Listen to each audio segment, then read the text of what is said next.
I'm not laughing because that's absolutely true. But I'll laugh. Ha ha ha. But it is. I mean, that's when Jesus. I mean, we'll see it today during the sermon. But that's very much part of things. Philippians 2 and John 5.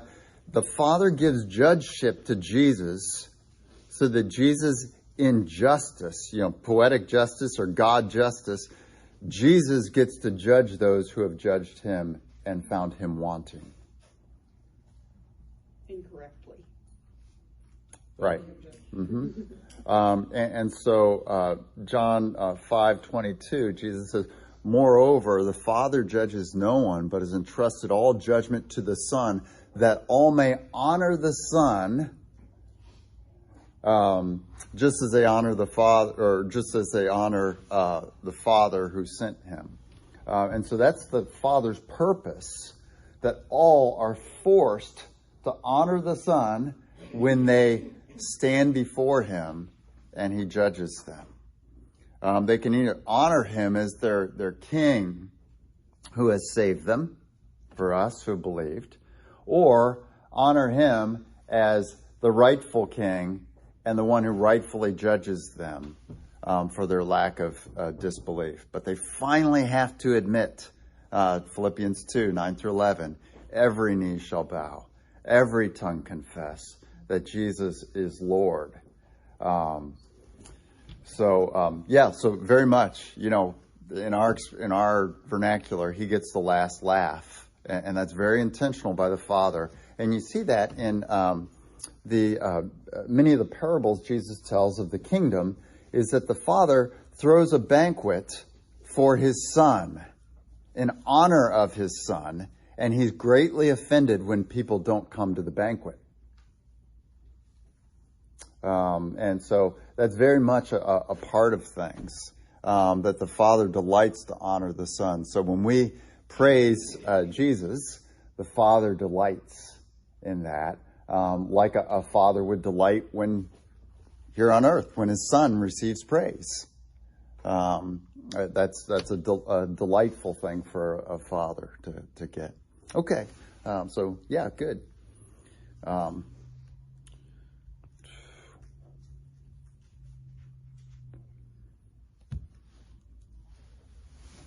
Okay, so Ezekiel 38. So turn there. Anyone have a page number on that? If you need, for those of you who need that. Ezekiel's the last really big prophet, long book in the Old Testament, with a bunch of smaller ones after that. 6:15. Okay. There are a couple of slides I want to just refresh us that we spent a lot of time with last week. Revelation 20 mentions Gog and Magog. What did we learn about? What can you tell me now, even before we go through the slides that we talked about last week, about Gog and Magog and what's going on here?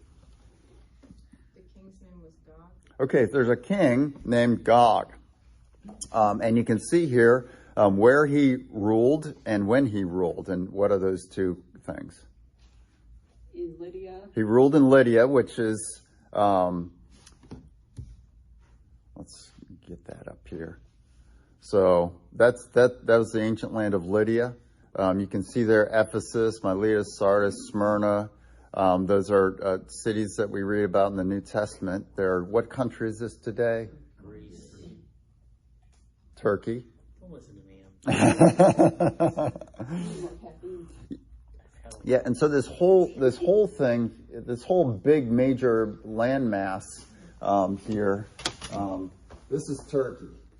Okay, and then there's the Aegean Sea. There's Troy. Troas was close to Troy. You hear about Troas in the book of Acts. And then over here is Macedonia and Achaia, and then Greece. So Corinth and Athens are like down here. Mediterranean Sea. And then when you come around the corner, Paul was from Cilicia. Tarsus is like here. You come around the corner here, and you got Tyre and Sidon is here. And then Israel is down here, and so Jerusalem's about there, on here. But the ancient land of Lydia, was this, kind of the western 2/3 of Turkey. Okay. And yeah, so Lydia's there. There was a king, Agag, who was a tyrant, very cruel, a dominator. He didn't bother Israel at the time. And that time was what? 660 BC is about when he lived.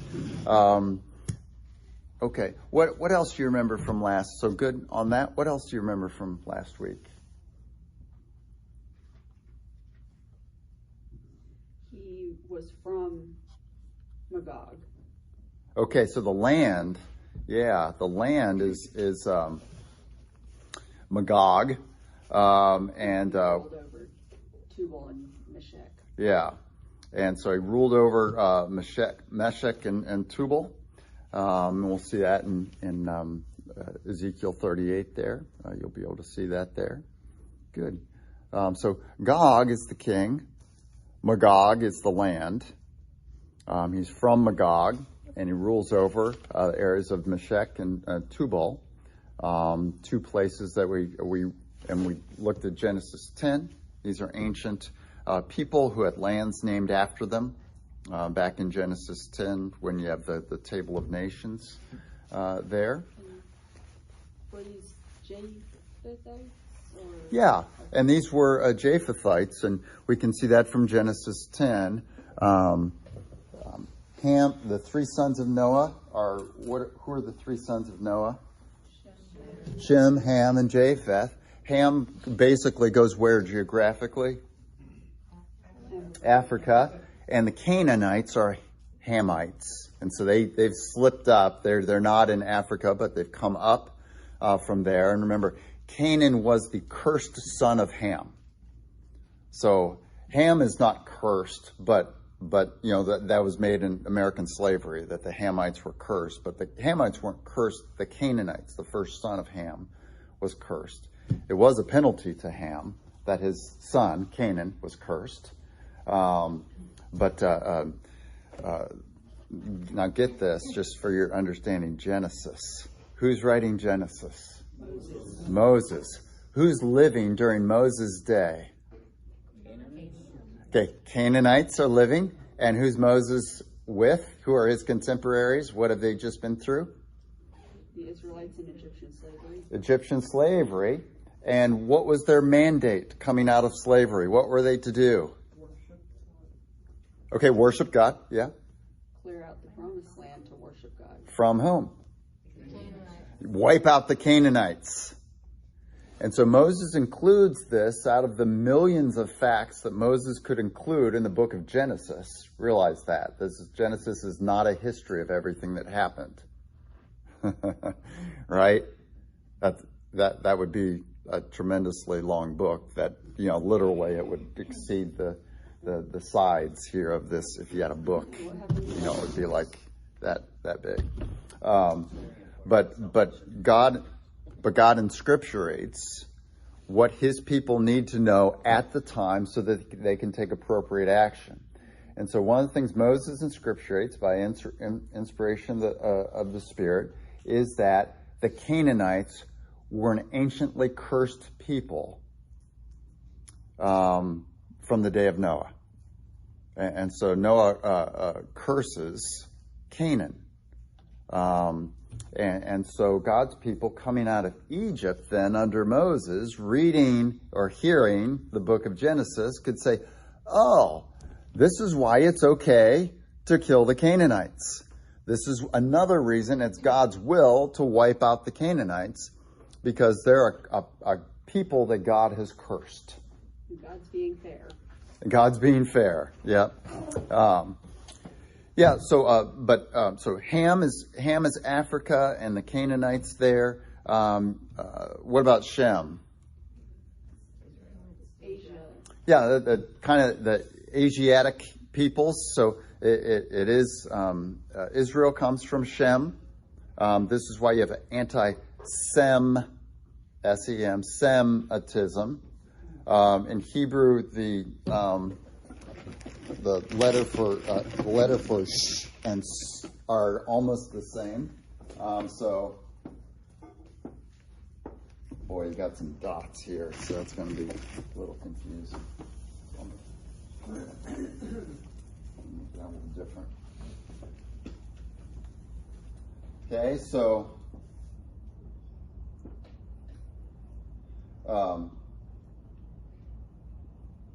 so you got this W-looking thing here, and if you've got a dot on top of the right, you've got a sh.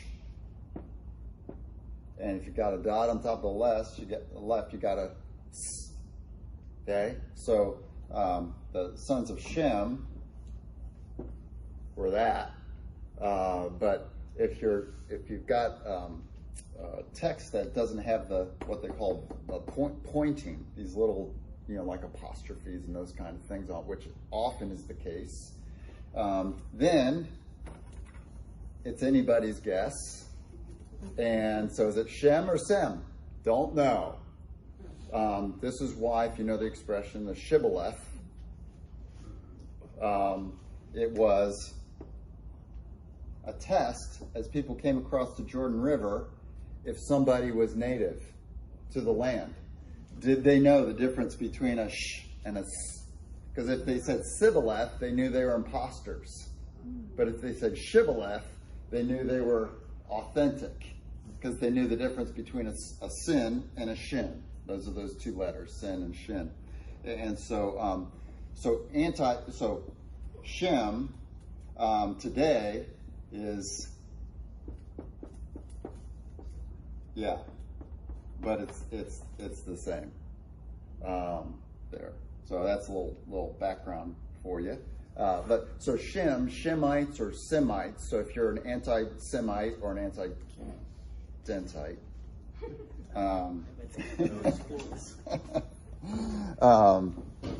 then that's what's going on there. So anyway, I'll let our.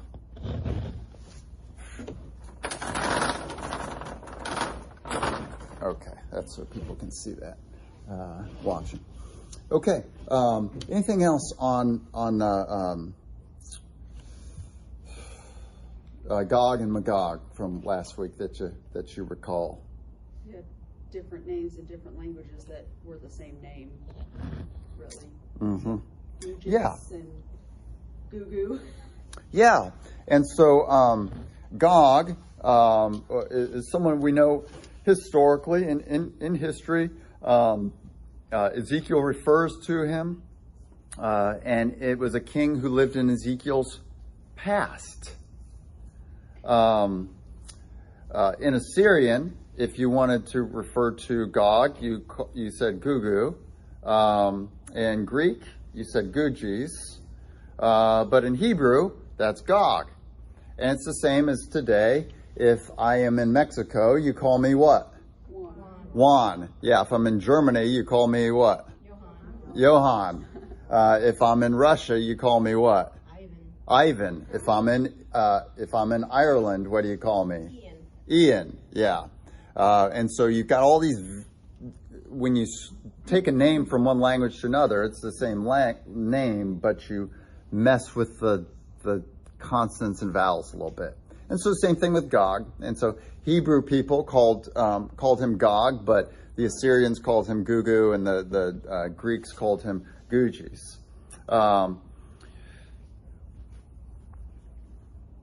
Okay, so Matthew, can you read this for us? Do you want the title or the entire thing? Just the bullet. Okay. Though Gog was a king dead, circa 660 BC, before Ezekiel's writing, 570. Ezekiel writes of him in speaking of Israel's post-exilic future, when God's people had returned to the promised land from Babylon, 538 BC forward. Okay, so get this, with this, here's the timeline.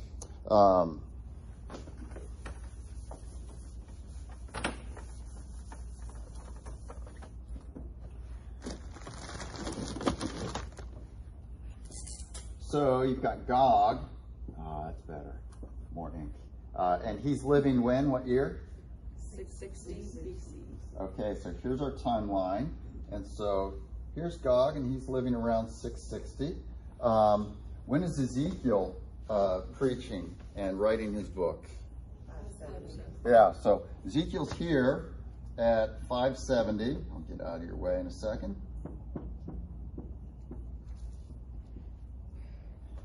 And so Ezekiel's writing of someone in the past, like me writing about whom? Name anyone. Hitler. Yeah. And that's a... No, that's good. That was an example from last week, actually. So Hitler or George Washington or Stalin or Ivan the Terrible. If I wrote about one of those people, that would be equivalent to Ezekiel writing about Gog. But what's Ezekiel say about Gog? So our timeline here.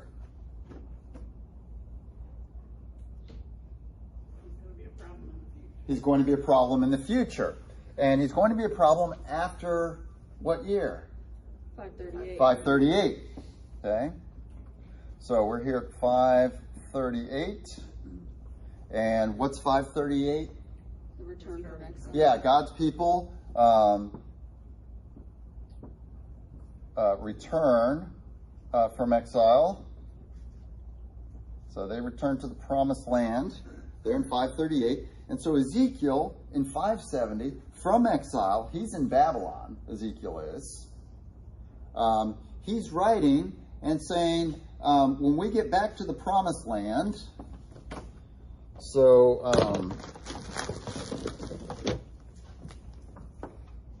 somewhere out here, Gog is going to be a problem for us. But what's the problem if we want to take Gog as a literal figure here? He's dead. He's dead, yeah. Gog dies here. And Ezekiel says Gog is going to give us trouble when we get back to the promised land here.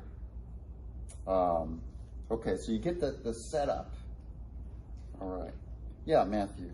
How prominent is the use of like historical figures or similes or analogies in stating what could be in kind of just ancient, you know, obviously one of the criticisms of the Bible are things like this, like, you know, God was dead, how could he possibly, you know, or misinterpretations. But it seems to me more people understood how, you know, Hebrew writing operated or how they referenced things. And let me increase that. How any writing, how any culture, how any communication deals with stuff. And so one of the things, and there are wonderful people who are in churches that are dispensational. One of the curses of dispensationalism is they thought you could get scientific precision in human language. And we don't use scientific precision in human language. Dispensationalism came along before. There was a lot of thoughtful study about human communication and how we talk about things, and how things like truth and precision are not the same thing. Right? You had truth and precision are not the same thing. When I say, I'll be there in a minute, how far from 60.0000000000000 seconds do I have to arrive for me not to be telling the truth? See the point? We all understand when I say, I'll be there in a minute, that it's soon. I'm going to finish something, or I was pulling into the parking lot, but we know, maybe it'll take a little while to find a parking place. Maybe, he'll see someone in the parking lot and have to greet them and that kind of thing. I'm an introvert. Have to greet them. Get it? God commands me to love. I will greet this person. Labor of love. It's labor. That's right. Yeah. I really don't see church in this way, but everywhere else I go, I'm like, oh man, okay. Hey! That's why we're grateful for Randy and Crystal and Steve being in here, our strong extroverts who carry the load for us. But we say all kinds of things like this, and we're dealing with language in tremendously imprecise terms, but we understand. When I say I could eat a horse, apply scientific precision to that. And you would say, well, that's a lie. And that's what people say to Scripture. Well, that's not precise. That's a lie. You're like, hey, are you an idiot? Do you not understand what I could eat a horse means? And so you have to understand, we're always dealing with figurative language and hyperbole. And so when we say I could eat a horse, everyone in the room knows what I mean. They all know I'm hungry. And 100% of the people in the room know I don't want to eat horse, and I don't want to eat all of a horse either. Right? We all get that. But then, if we try to apply scientific precision to the Bible, whether you're a skeptic or a dispensationalist, you wind up with wrong meaning. You say, oh, the Greek word for this means horse. They used to eat horses back then, apparently. No, they didn't.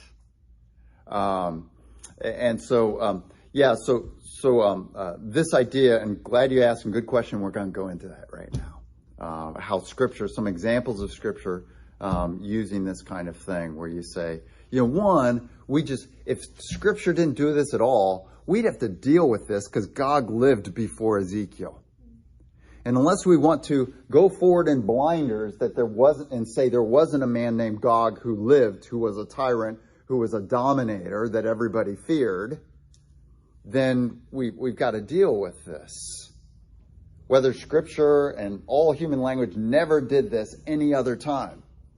Even if that were so, we'd have to deal with it because Ezekiel does this. He says Gog will come and do these things. We'll talk about what he'll do after the people return from exile and enter into the promised land. Because Ezekiel, we know, and no one disputes, Ezekiel lived during the exile. Right in the front of his book, he says what river he's by, and it's ancient Assyrian land that Babylon has conquered. So now it's Babylonian land, the Chebar River or something like that. And so he's writing from there. He's among the exiles.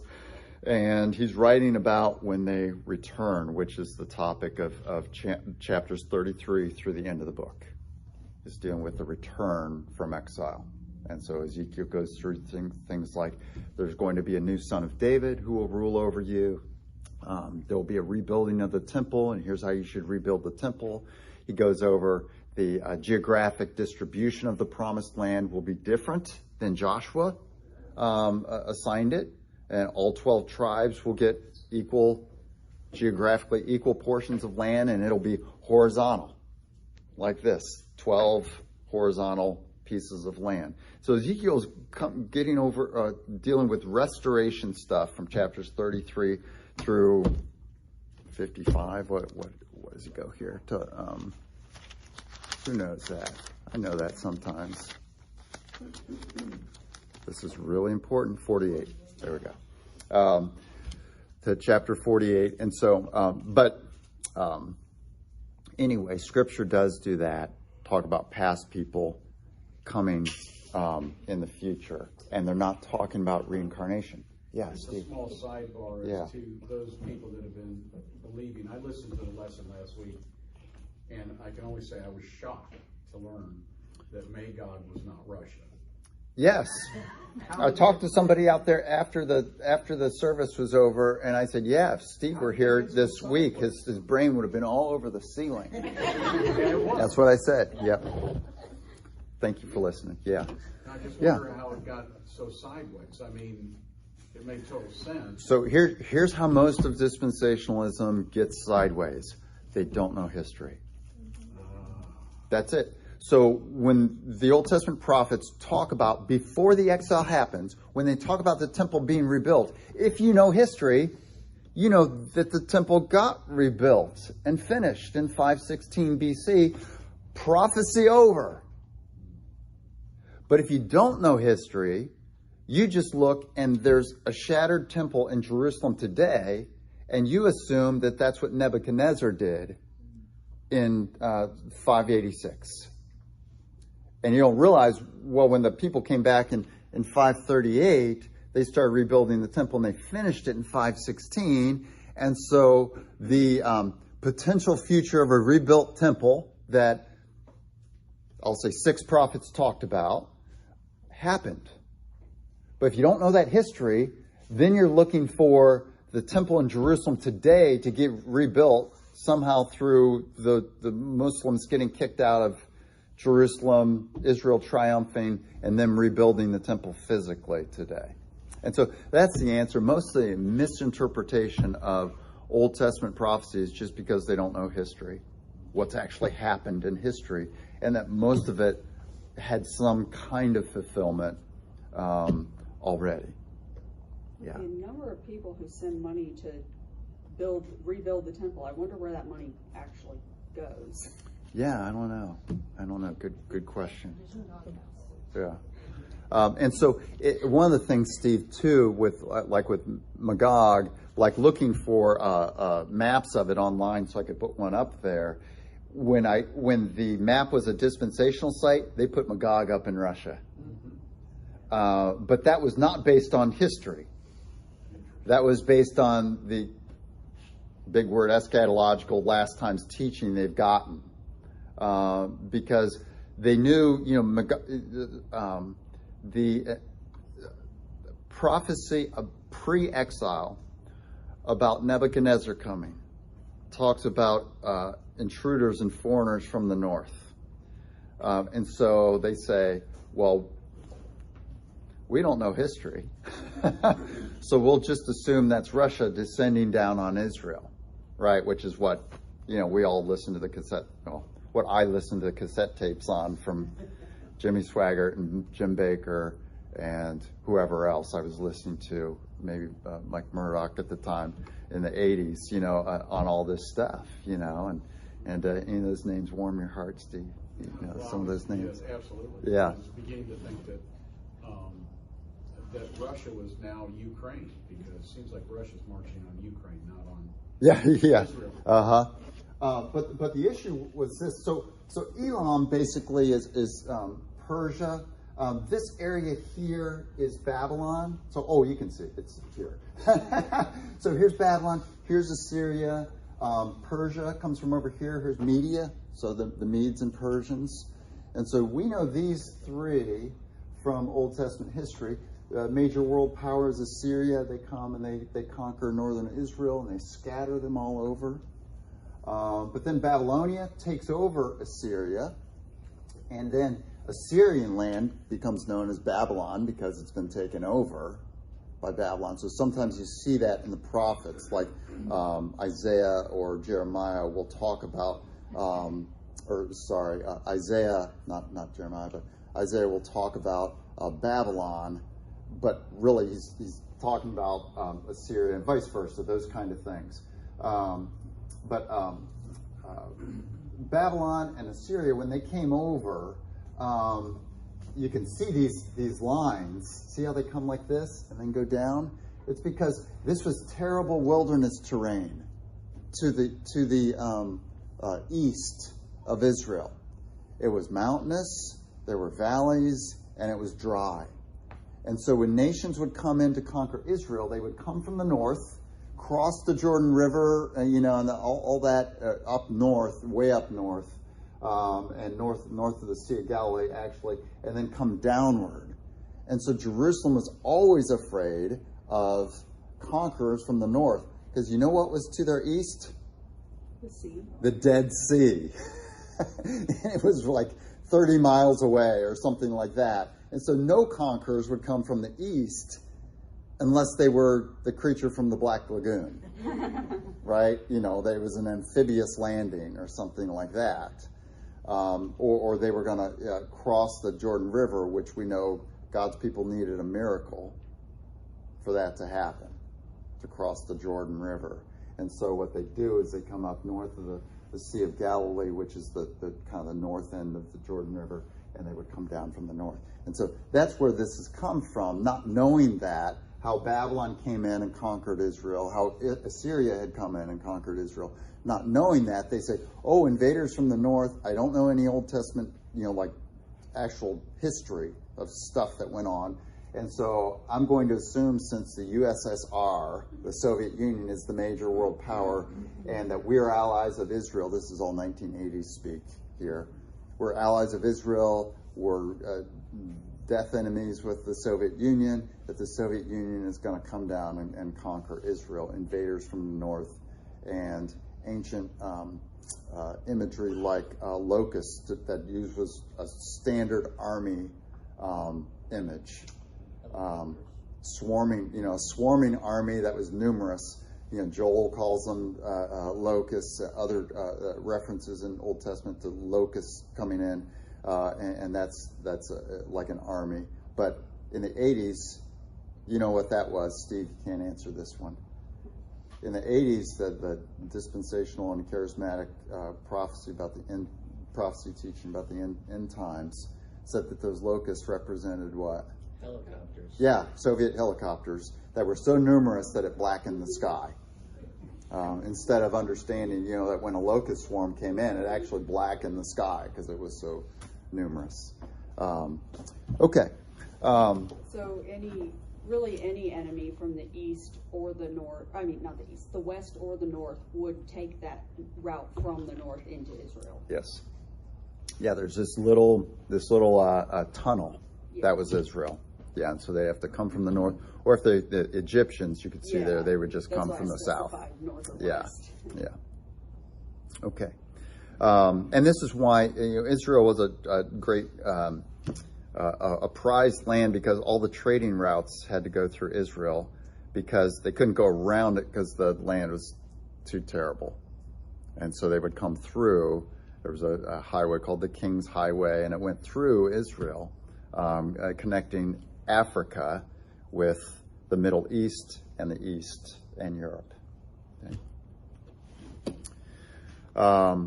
So the question is, what's up with Ezekiel quoting or speaking of a long dead person who had been dead maybe 70 years, and saying he was going to be a problem 50 years from Ezekiel's writing. So we'll take a look at this now. And let's just start reading. Stacy, could you read this on the right-hand side, that bullet? Malachi the prophet who wrote at 430 BC, likewise told of a future for God's people in which a past, now gone figure would come to them. Thank you. So this is Malachi now. Malachi is the last writer in Scripture. He's writing around 430 BC, long after, 100 years after the return from exile. 108 years as the book's being written. So he's writing. God's people have been around for 100 years back in the Promised Land, and he writes, and he tells of a figure who was dead, who would appear in the future. Get it? Like Ezekiel did. Anyone know who that is? John the Baptist. Yeah. John the Baptist, Elijah. Yeah. Like that. And Joyce, what are you laughing at? It's up there. Oh!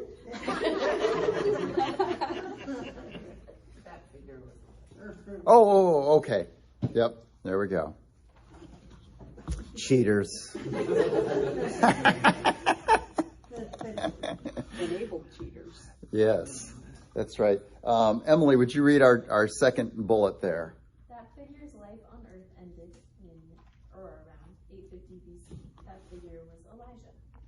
Okay, so Elijah dies at 850. But Malachi is writing in 430. Next bullet, Jeff. Yeah, Malachi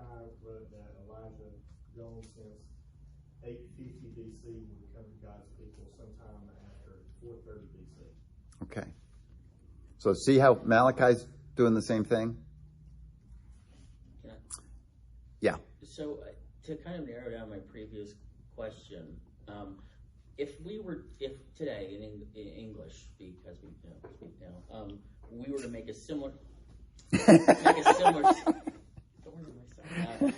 a similar statement, we would say something like somebody like Hitler would come. That's right. Except we would. This is metaphor instead of simile. Right. That's the only thing. Yeah. Kind of what my question was. The ancient Hebrew language, did it deal mostly a metaphor? Like, so for instance, You could do either. okay, You could do either. Yeah. because it would, you could see how it'd be confusing if we are used to simile, not used to metaphor, and when we say someone's going to be like somebody, we don't say, except if you on the internet you say that person's Hitler or whatever, But if we're kind of being serious, we'll say that person's like Hitler, that sort of thing. But in the Hebrew language, it's predominantly metaphor versus simile, correct? I don't know stats on that, but you can do either. Yeah. Okay. So let me give you an example of this. So anyone, whether or not you're a history person, what enabled Hitler to rise in Germany? Fear, Inflation, poverty, fear. Okay, what had caused inflation and poverty in Germany? World War One. So, right. So, as Norm Macdonald said, Germany decides to go to war, and who do they decide to go to war against?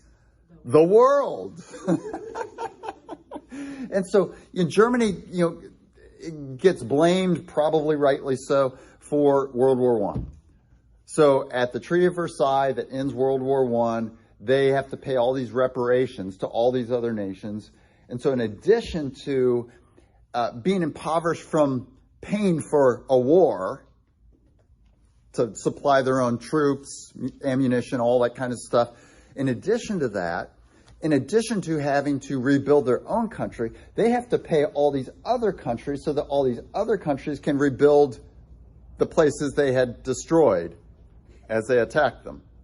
And so Germany was blamed. They were the dog that was getting kicked. Sorry, dog fans. They were dog that was getting kicked in Europe and in the world in the world's eyes, and they were impoverished. And so somebody comes up among Germany and says, one, there's someone in our nation who's responsible for our poverty. Who was that? The Jews. So he blames the Jews for being responsible for their poverty.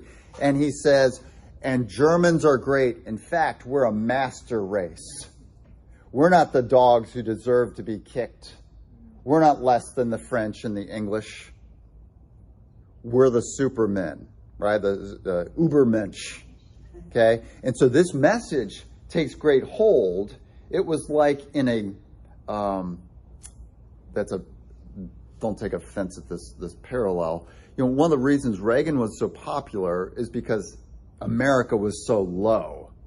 From the Vietnam War, from Watergate, from the Iran hostage situation and the failed attempt to get the hostages, from our gas shortage, inflation, malaise, 14% interest rates on mortgages, and the grain embargo was the solution that Carter had for the hostage situation. That wasn't working, and we couldn't go to the Olympics. Right? We boycotted the Olympics. And so things were at this all-time low. And so Reagan comes forward and he says, I like the America of old, the World War II America, where we kicked butt and we're a strong economy, and I believe we can do it again. Okay? Now, he doesn't blame anyone or tell any, like Hitler. He has no scapegoat for that. He doesn't create any evil for that. But it's the same kind of thing. When you've got this vacuum of low spirits, it is a time where a strong leader who compliments greatly the people can rise to power. And that's exactly what Hitler did. He said, Germans are not the dogs. They're better than the rest of the Europeans, and we're better than the whole those in the whole earth. And we should take over Europe and rule them. Third Reich, right? Take over the world and rule them because we should, because of social Darwinism. The superior people should rule, survival of the fittest, all that kind of thing. And so that's Hitler. Hitler and others rise to power when a nation is at its lowest point. Economically, reputation, all that kind of thing. So today, if you're in the foreign council leaders in the cabinet of the president, whoever the president is. Thanks. And you're talking about some country that's at a low point, that the world sees as as the dog to kick, and their economics are terrible, but they have great resources and the ability to rise. If somebody in that group says, well, we should do something here, or we're going to or you know what we've got, don't you? And everybody in the room says, Hitler.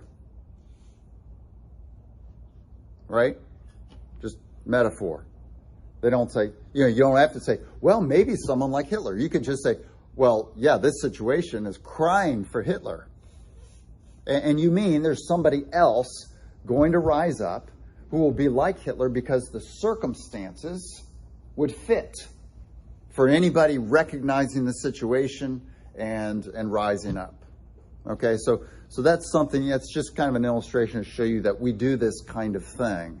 If I'm arranging a basketball team and we're down and we haven't been any good for a long time and we're deciding who we need to draft and we say, well, what we need is Michael Jordan. But it's not 1983. I'm not really talking about bringing him back a second time from retirement. I'm talking about getting someone like Michael Jordan. But I just simply say, well, we need Michael Jordan is what we need, because Michael Jordan took the Chicago Bulls, who had never been any good, even though they had Artis Gilmore, who was cool, had cool hair. Yeah, so see how that works? So this is not a fanciful thing that we're doing. So now to Malachi 4:5. Ashley, could you read this for us?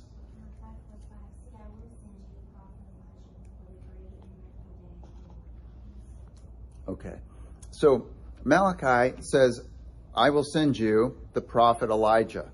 This is metaphor. When you use simile, you use like or as. So he doesn't say, I will send you a prophet like Elijah before the great and dreadful day of the great and dreadful day of the Lord comes. He says, I will send you the prophet Elijah. And it's like saying, we need Michael Jordan. Who you want to draft? Michael Jordan. Who I want to draft. Okay? So Malachi does this. And then next one there, Chase. Oh, on the right. Right bullet.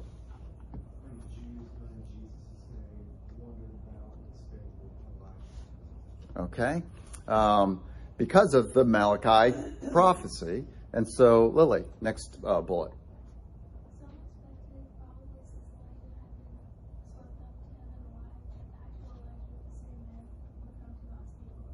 Okay, so that was still a question, and because he hadn't died and been put in a tomb. He was swept up by the Lord's chariot. Okay, and so there was, I guess that could be possible. We'd get the actual Elijah because he never died. And so you see some of that, and I need to put a closed parentheses on that. That's driving me crazy. And then next, Bo. Remember that? Let's come, how about over here to Bill? Some guess that Jesus himself was Elijah. Who do people say that I am? Okay, and Crystal? Some say Elijah, Matthew 16:13-14. Yeah, so that's Matthew 16 through 14. Jesus says, who do people say that I am? And they say, Some say Elijah. Okay, so this is, people had awareness that this person from Malachi's past, who was long dead before Malachi wrote about him, was going to appear in their day and do something. Okay, bring the hearts of the fathers toward their children, that kind of thing is what he talks about there. Okay, so Matthew 17, 10 through 13. Steve, let's start with you and just each take a verse going across here. So you three, and then Anna, and then we'll go back to Bob. The disciples asked him, "Why then do the teachers of the law say Elijah must come first?" Jesus replied, "To be sure, Elijah comes and will restore all things." But I tell you, Elijah has already come, and they do not recognize him, but have done to him everything they wished. In the same way, the Son of Man is going to suffer at their hands. And Bob. I lost my place. Oh, that's okay. Can you see it up here? Oh, it's up there. Yeah. 13. 13. Then the disciples understood that he was talking to them about John the Baptist. Okay, good. Thank you. No problem. And so see the two underlined things there. Jesus said, what's the first underlined thing he says? Elijah has already come. And then the disciples realize in verse 13 what? Yeah. So two different individuals, but there was a metaphor used here, used by a prophet of a person dead at the prophet's time, that the prophet said would come after the prophet was dead. Okay. And so, Bob. Note what Jesus does here. You got off. Okay. Mike. Takes a past, currently dead figure, Elijah. And then Davis. This currently dead figure is foretold in the scriptures to come again. Okay. And then Faith. And identifies that this now dead figure, who is foretold to come, has come, not by reincarnation, but by another different, currently living human being, who has had a similar role as the one referred before in scripture. Okay. And then Joyce. In other words, Elijah, foretold by Malachi, had appeared before Jesus and was not the same man who was not Elijah. The one of whom Malachi foretold was a different man, John the Baptist, who was like Elijah in the role that he played for God's people. Okay.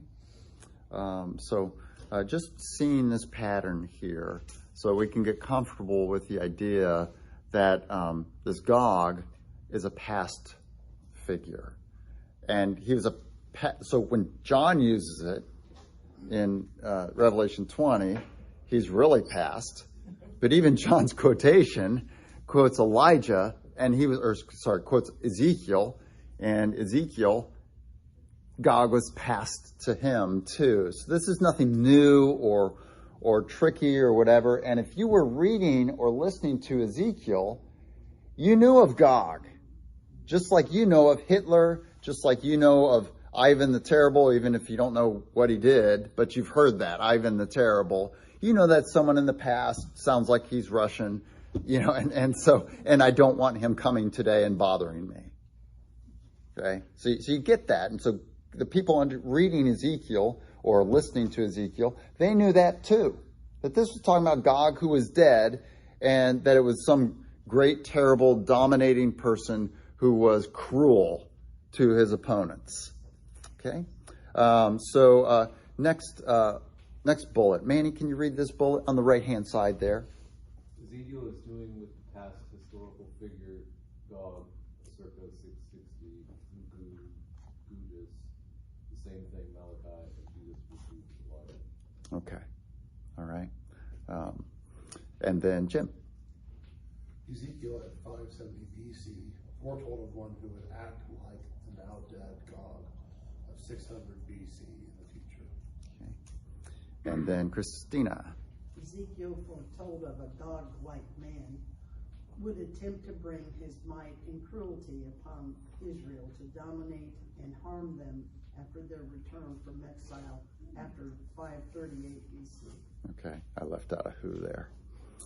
And then next, Dakota. And just as Malachi had simply called John the Baptist Elijah, Ezekiel had just called his future post-exilic dominator of Israel God. Okay. All right. So next week we'll look at this. So we've got this, and we really wanted to establish this, so it just didn't seem like sleight of hand. So you could understand the interpretive principle that, one, we do this ourselves. You know, we say, who do we need to draft? Michael Jordan. Okay, we do that. We talk about a past historical figure as someone we need in the future, or someone who's going to affect us in the future, or, you know, we say things like, well, who do you think is going to arise from here? Hitler. Hitler's who I think is going to arise in this country because the circumstances are just the same. You know, so we should, you know, help this country out so they don't look to a guy who will act like Hitler, and then we're in a world war. You know, we're in a world war, and so we've established that principle. So now we'll look at next week what Ezekiel says about what's going to happen, what this future Gog will do to Israel when they return from exile. And that's what he discusses in 38 and 39. Feel free to read that too during the week if you want to. I don't mind you getting prepped for that. But let's go ahead and pray.